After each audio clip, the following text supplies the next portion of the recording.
rotate the triangle through 270 degrees anti-clockwise, about that point there. So 270 degrees is 3/4 turn, isn't it? Because it's 3 lots of 90, gives you 270. So 3/4 turn anti-clockwise goes the opposite way, okay, of the clock. And then about that point there, -2, -1, okay? So across the -2 down to -1 there. So what I've done is I've traced the shape earlier, and I've got there my point of where it's going to rotate about. So I'm going to put some pressure on there. I'm going to go this way then, yeah, because that's anti-clockwise, okay? And once the cross lines up again, that will be a 1/4 turn, yeah, okay?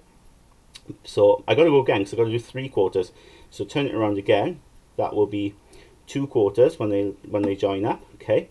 And then turn it again, so I've got 3/4 turn, okay? So now I turned it 3 times, okay, and you can see there where my shape should go, okay? So we'll lift up the tracing paper and we'll put those corner points in place, okay? Right, or some people like to just put pressure on here and then it sort of comes through the other side. And we've got our rotated shape, which we're going to label E, okay? Now other people would see a different way of doing this, okay?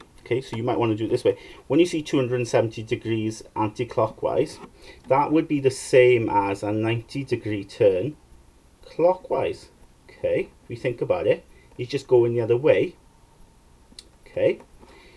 90 degrees, okay, because of course full turn has got 360, so you can sort of do the complement of it.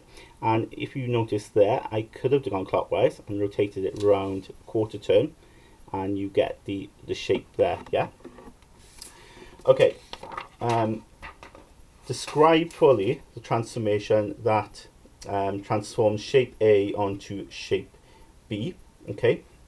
Well, we've got here our shape A here, and there's our shape B there. So what I'm going to do is I've traced shape A, okay, and we're going to see then how do you get from A to B. Well, clearly it's a rotation, isn't it? Okay, so we can write that down to start with, and to get the marks you've got to put all these words in, right? So it's rotation, okay, and we can think of it as being clockwise as well, because I think that is quite clear there. It's gone clockwise to go from here to here, and it looks like a 1/4 turn, doesn't it? Because it's sort of twisted on its side. We'll see that in a minute. So clockwise by 90 degrees, okay.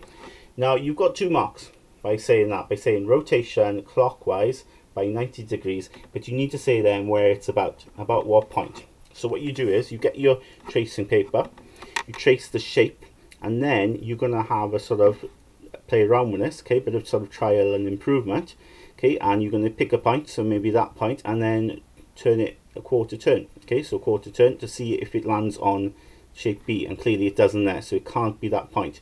So you can pick any point you want, okay, until you get to the actual shape you want. So maybe that point there, and closer but not quite. Often the origin is the point, okay, not always, but often it is. So if I check the origin there, rotate it round, okay, and it's perfect, isn't it? Okay, so that there, if you do that properly, will rotate to B. So rotation clockwise by 90 degrees about the origin, okay, or you can put the coordinate 0, 0.